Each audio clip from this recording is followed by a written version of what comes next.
All right, welcome back, guys. In the intro of the last segment, or opening segment, I don't think I mentioned it was week 13.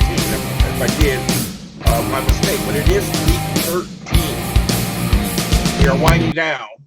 We are finding out who's who. Mm-hmm. And teams are starting to separate themselves. AFC, haven't seen them this dominant in a long time. In any other season, the football world would be going crazy over the Cleveland Browns right now. Any other season. But they're in a division right now where 7 teams have 8 wins or more. Well, 9 upper than that versus the NFC that has 4 teams with 7 wins. So conference. I'm sorry, you meant the AFC conference. I'm sorry, right? Yeah, AFC conference. Yeah. Okay, yeah. I think that's utterly awesome for the AFC. That wild card race is going to be something else, I tell you. But any other year, the Browns will be a lock for it with this record. Yeah, you're right. Anyway, so we did, Fish, you mentioned that we did miss one of the games from earlier today. The Cardinals and Rams game just ended a few minutes ago while we were recording here. So the Rams hung on to beat the Cardinals 38-28.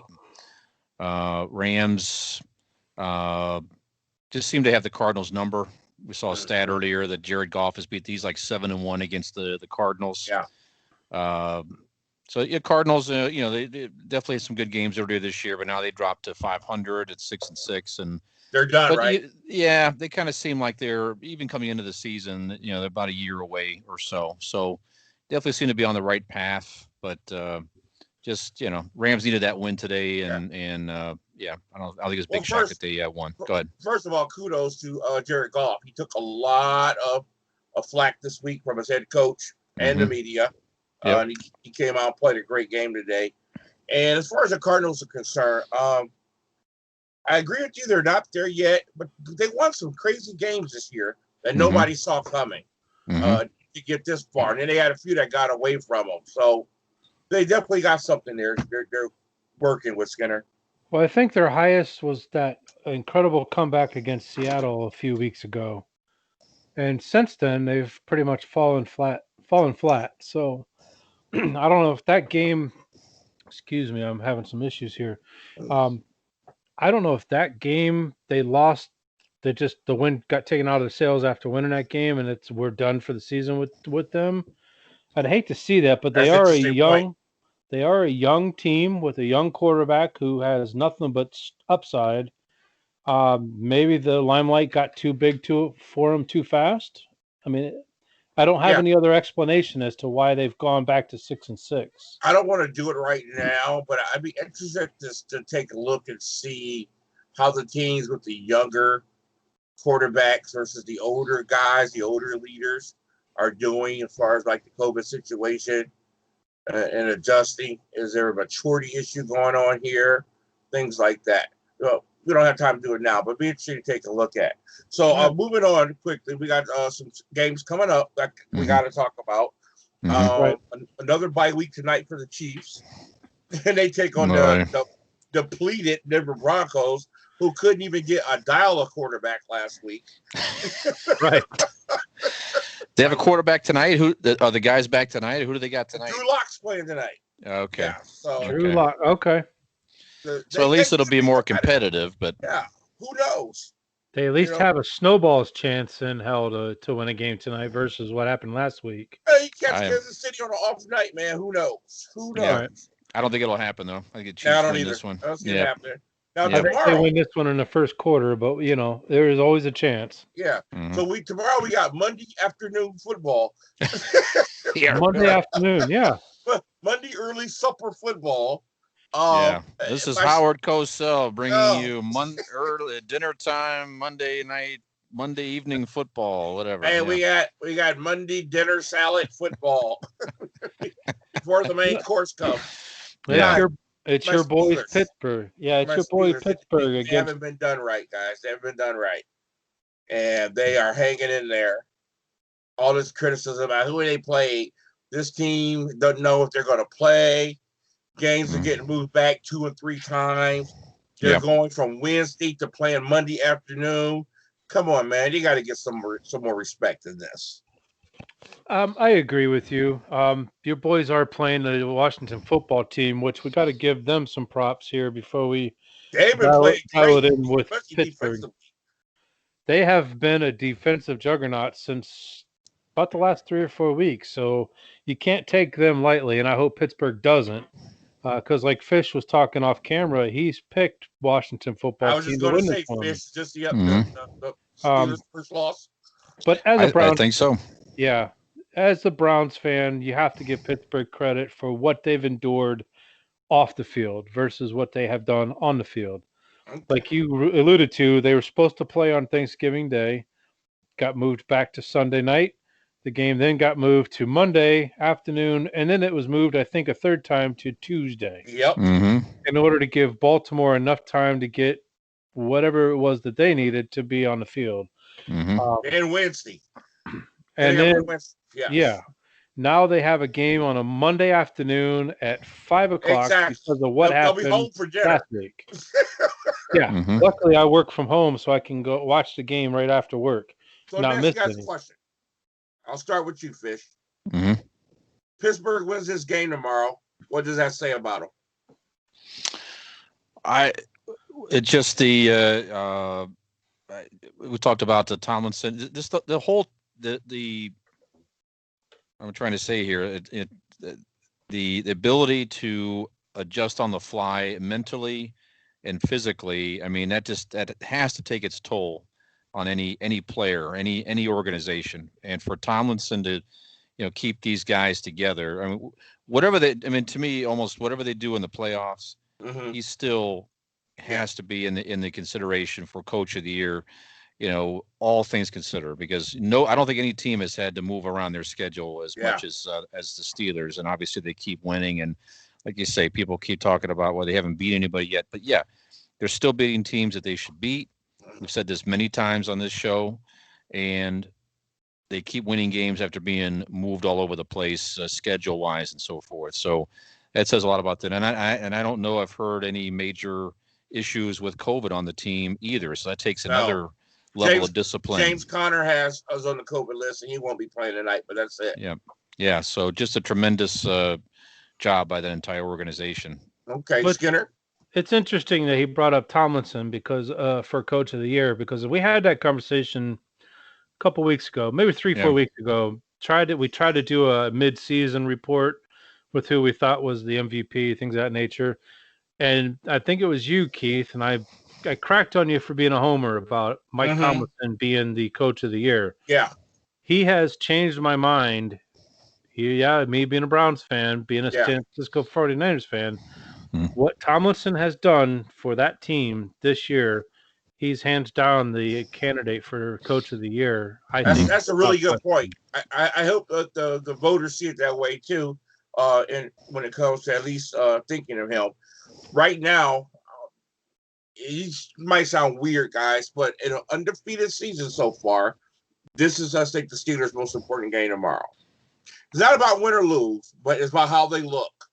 Because right now it's about, we know they got the talent, right? That's without question. But it's about mental toughness right now. Mm-hmm. And if they can either win or barely lose, I think that's going to send a different message, and people are going to start worried about who they played and blah, blah, blah, blah, blah, that this team is really, really something serious to deal with coming down the road. So can't wait for that game tomorrow. Yeah, all right. It'd be interesting to see, and I can't wait for the second round with the Browns. I think that's going to be the tell-all for Pittsburgh, truthfully. Okay. If they beat Cleveland in Cleveland, I think Pittsburgh's got to be your favorite for the AFC, truthfully, even over Kansas City. Well, especially the way the Browns are looking now, too. So, yeah, absolutely. Mm-hmm. Okay, guys. Upsets, shockers. Our top 5 has got to look a whole lot different right now. You ready for that? Yeah, I'm ready. Are you ready, Fish? Yeah, I mean, we didn't, just real quick, I mean, that we have tomorrow's a 5 o'clock game, and then we have Buffalo and San Francisco. Oh, yeah, after that. Fish, yeah. That's all right, and that shapes up to be, with San Francisco getting guys back. We talked about that last week. last week. They're playing. So that I think it's even as far as Vegas is concerned, but I think Buffalo personally is going to edge out San Fran there. But I that's shaped up to be a good matchup there tomorrow I think evening. purely on quarterback play, Buffalo wins this. Yeah. Does Dallas have a chance against Baltimore on Tuesday? No chance at all. That was Tuesday an night. emphatic. Wait That a was an minute. emphatic. Hold No. on. Wait, Fish. That's your club, man. Yeah, I don't even know that I'll have it on at all. Really? Yeah, maybe I'll watch like Santa Claus is Coming to Town or something like that. That'll be more entertaining. That And, no was so emphatic Wow. that I don't even think I got the statement I out of don't my know. mouth, and he was saying I that. don't even know what to say. Yeah, do yourselves a favor. Watch a nice Christmas movie or something like that. Just relax with the family. That'll be far more entertaining than Dallas getting beat up by the Ravens. It's That's pathetic. pretty good. Yeah. That's pretty good. Yeah. All right. So you're okay. so we're doing the your power five here. Is that what we're going, Vince? Yeah. Why not? Why not, guys? Who wants to go first? I'll go first. Why not? I think we got to keep everything the same. I'm going to go 1 to 5. My top right. 3 haven't changed. It's KC, Pittsburgh, New Orleans. Mm. Yes, New Orleans was the first to clinch playoff spot out of all the teams in the NFL. Pittsburgh's still number 2 with 11-0, but they're slowly gonna take over the number 1. And I only have KC, like I've said for the last few weeks. They're number 1 until they get beat. They're the champs. Mm-hmm. I've got Green Bay moving back to number 4 after today, after last week and today, and I've got the Rams edging out the Browns for number 5. Mm. I had Tennessee last week after losing to the Browns the way they did today. I don't have them there at Wait a all. minute. But You got Kansas City, Pittsburgh, Saints, Green Bay, and then the Rams. And the Rams. And I got the Rams at 5.0, and I got the Browns at 5.1, if that makes sense. Okay. All right. I'm going to go ahead and go. Mm-hmm. Go ahead. All right. So I'm going to go 1 through 5. Kansas City, I have still at number 1. Now, you said until somebody beats them. I assume you meant Super Bowl wise. Yes, I did. Okay. All right. So I got Kansas City number 1. Of course, Pittsburgh has the better record, but I'm just going on the eye test. Pittsburgh looks great. They won the games. But when you watch Kansas City play, it just seems like a whole nother monster, a whole nother juggernaut. And so I got them at number 1. Here's where we flip-flop. I got Green Bay at 3. And the Saints at 4.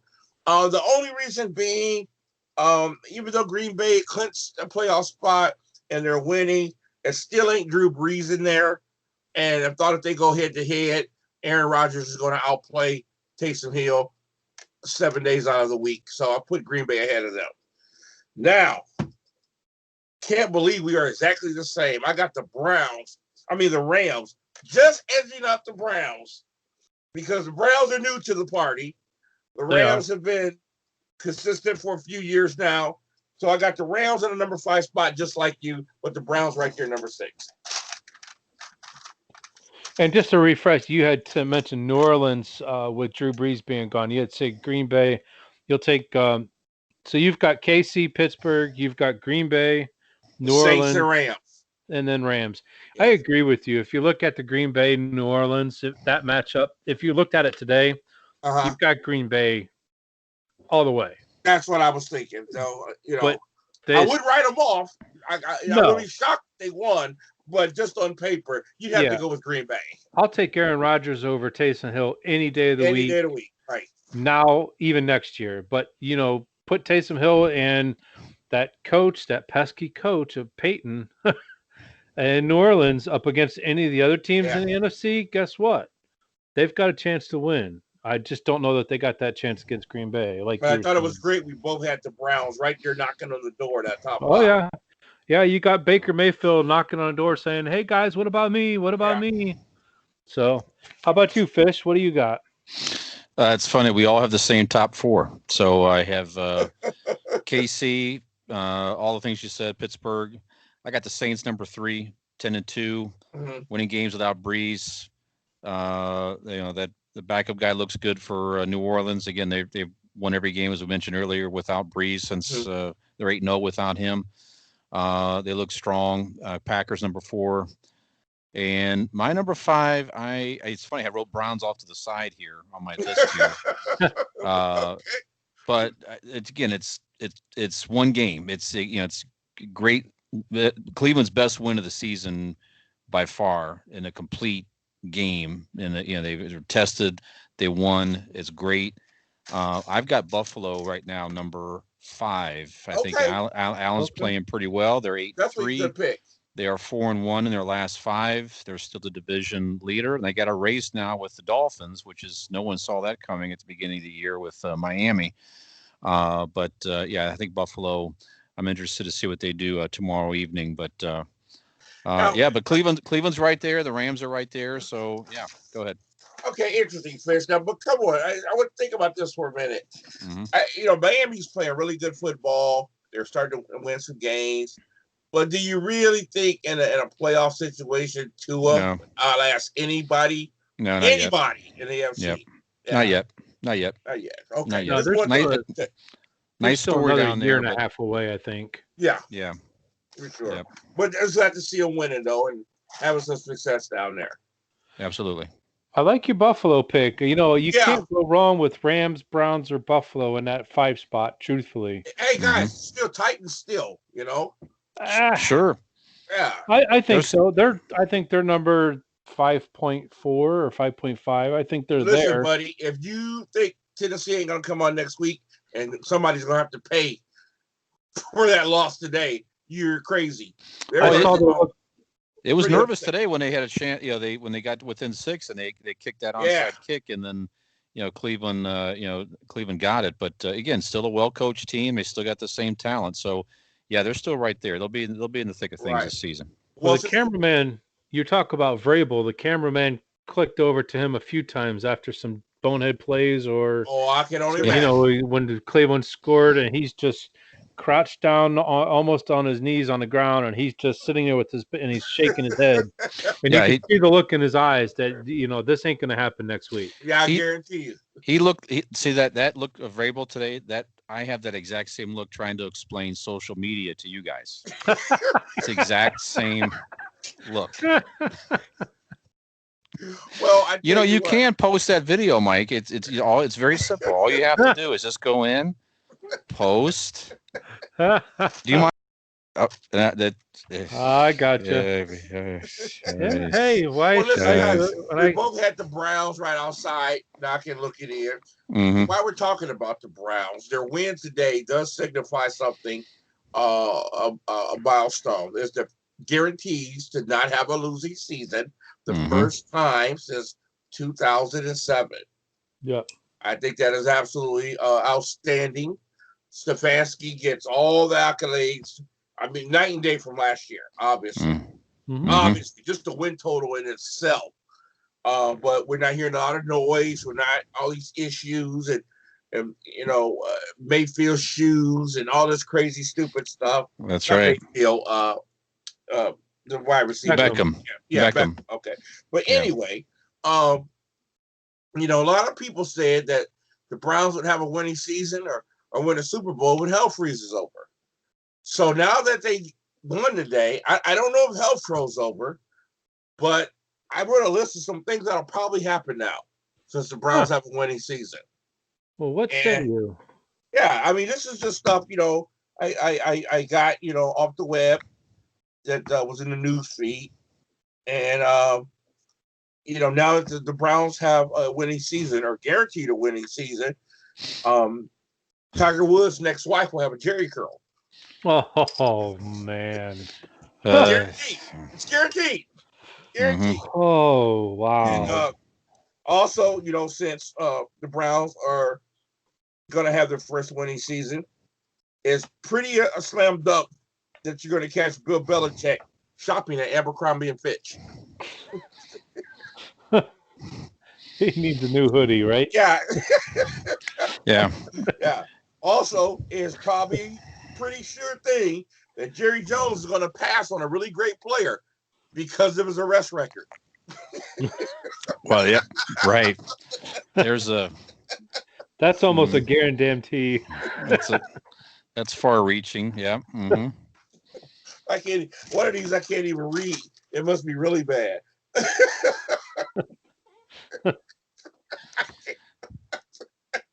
Also, the Browns guaranteed, a winning record. Sometime at any given time now, Patrick Mahomes is not going to be carded for beer. That's I'm sure that's going to happen at some point in time. And of course, Yep. the last one I have is since the Browns are guaranteed a winning season, Ben is going to understand that no means no. Oh, wow. That's two of them. Our listeners out there all right now look like those Mike Vrabel shots you were just describing. It's the hey, Skinner, you got a segment for us, buddy? That's two shots on his own Pittsburgh guys. Look at it's easy. The world might freeze over. Let's go. Man. I'm cheap. I have no shame. Whatever. I go for the low hanging fruit. Well, you mentioned the Browns, and we'll go back to that. And I know we've talked a lot about the Browns today, but that was a pretty impressive win with what they did and how they came out right at the beginning and just punched Tennessee in the mouth. I did a quick synopsis, and since 2016, the Browns have gone 1-15, 0-16, 7-8, 6-10. That's the last 4 years of their records since 2016. Can I say something real quick? Yeah. I just think you like saying the word synopsis. I got you. Well, hey, it's a big word. So for them to go 9-3 right now and a guaranteed a winning season, that is a big deal for not only for the Cleveland Browns, but truthfully for the NFL. A lot of people in national media said the NFL is better when the Browns are playing well. Without question. And I think Pittsburgh folks will tell you, with them not being the younger stepchild that they beat on all the time, but they actually got somebody to compete with that the NFL is better for it. And I think the Steelers are better for it. The AFC is better for it. And it's just interesting. And one last note, since 1999, their first season after Modell went to Baltimore in the middle of the night, they've had two winning seasons up until a third one as of today. The 10-6 Browns that didn't even make the playoffs in 2007, and the 9-7 Browns in 2002 that lost by a field goal to the Pittsburgh Steelers in the AFC wildcard game. Yeah, Stefanski will be at least in the conversation for Coach of the Year. Sure, without question. For sure. And I think he deserves to be, whether he gets it or not. Doubtful. Without question. I think he deserves to be in the conversation. But here's some remarkable stats. The Browns have a better record than every team in the NFC East. They have a better record than everybody in the NFC North, save Green Bay. A better record than everybody in the NFC South, save New Orleans. And a better record than everybody in the NFC West. Mm-hmm. Yeah, there's only two teams in the mighty NFC Conference can both doing better than Cleveland right now. And right now, there's only two in the AFC, which is the Chiefs and the Pittsburgh Steelers. And when we thought that there would be a two-team race in the AFC North, nobody thought one of those teams were going to be Cleveland. Wow. Yep. Fast forward 3 weeks, they canceled the whole season because of COVID. That's Northeast. That's called all Cleveland Northeast football, Ohio. baby. Yeah, all Northeast Ohio looks like Mike Vrabel. At least the Cleveland Browns get canceled. The rest of the league goes on. My goodness. All right, what's our time looking like, Skinner?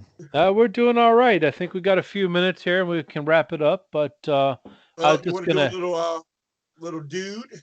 I think we have some time. We had some write-ins for Dude You Tripping. I think we can fit that one in here.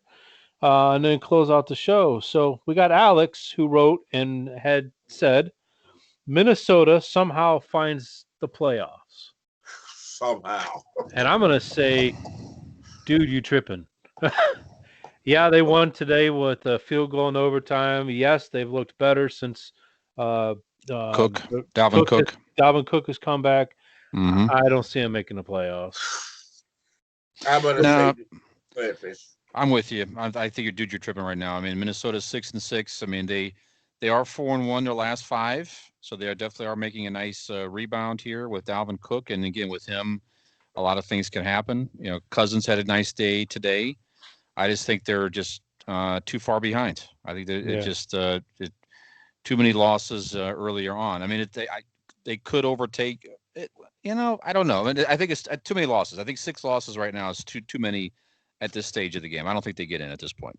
Yeah, dude, you're tripping. Right now, even though we talked about how bad the NFC East is, they're 2 games behind at least 7 teams. And I agree. I just don't see it happening.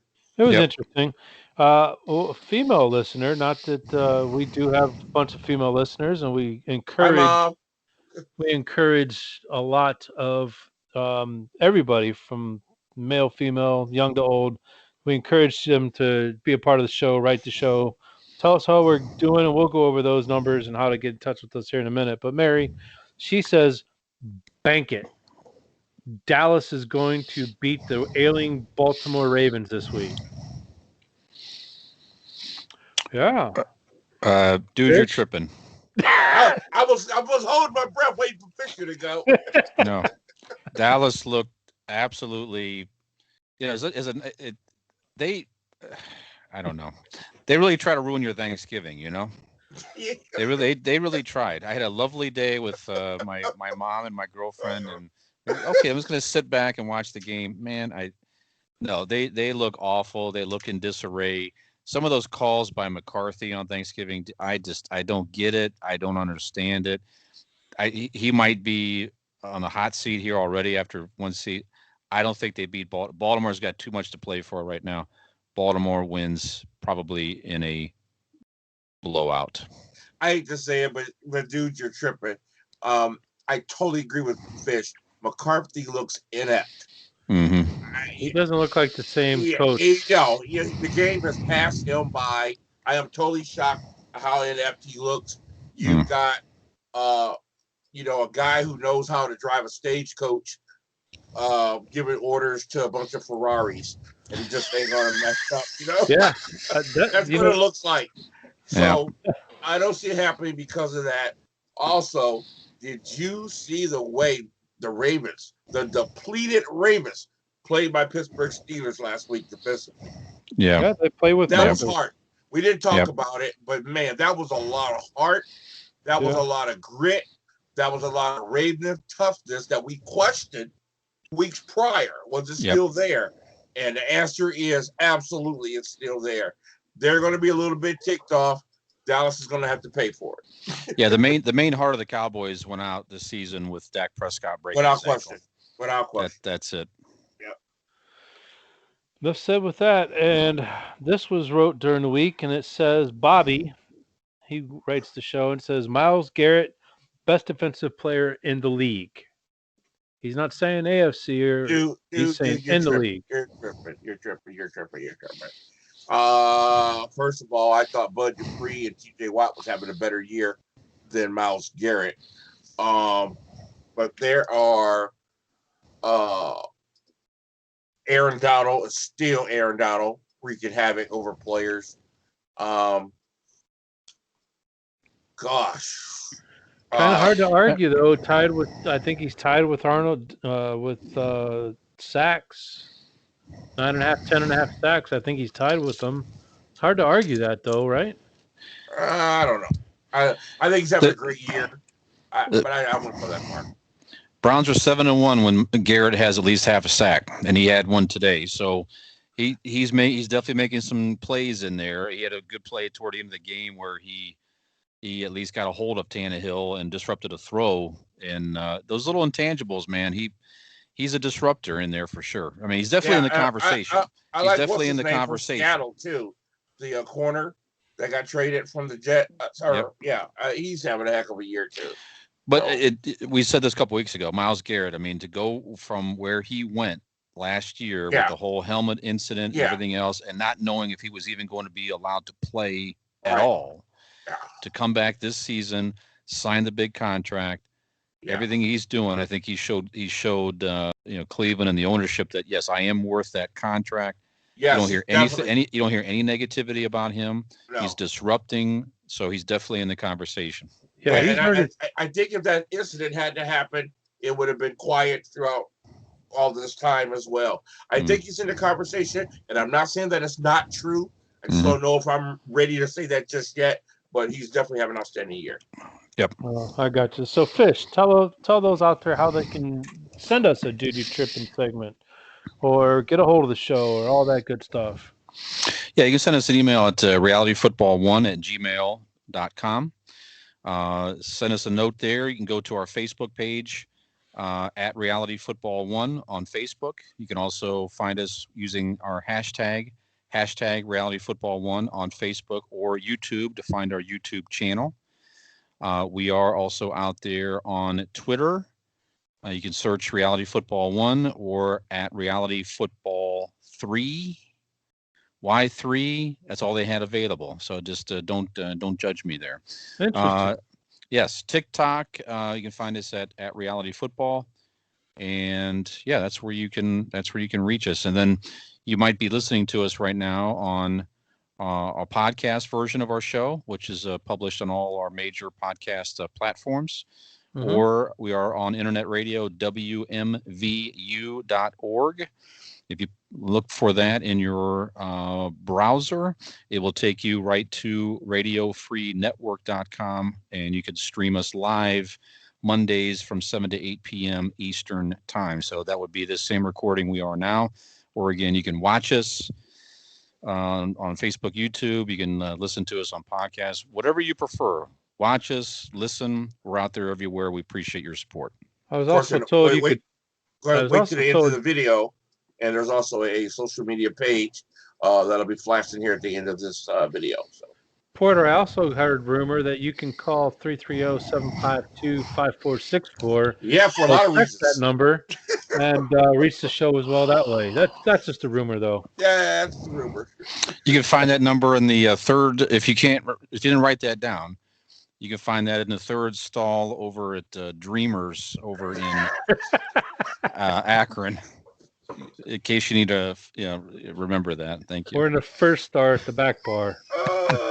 Oh boy! No respect. No respect. No respect. Well, Fish, that's a good one to end the show on. Let me No, tell it you. is not. Anything good going on this week coming up? It's all quiet at the Skinner house. What about you, Fish? I am looking forward to. I'm going to take some time off. We're coming up here soon. I do have a full week this week, but looking to take some time off Friday with Allie and relax and all of that, and take some time off around the holidays too. Probably help our friend Coach Cooper with some stuff that he's got working on. So that's why he's not here. We joked about him being in the COVID quarantine and all that, but he's actually still focusing on family obligations and things right now with stuff. So we do miss him, and yes, I'll probably see him this week too. So how about you, Keith? What about you? I'm going to be taking it easy this week and do a lot of photography stuff to get done. I got to get geared up for a recording day next week, which that session will also include our new theme song. So excited about that. Very good. Yes. That'll be about it. All right, fellas. Well, I call this show a wrap. If you got nothing else for Reality Football, this is Skinner. This is Porterhouse. This is Fish. Have yourself a great week, folks. We'll talk to you next week. All right, my brothers. Take care.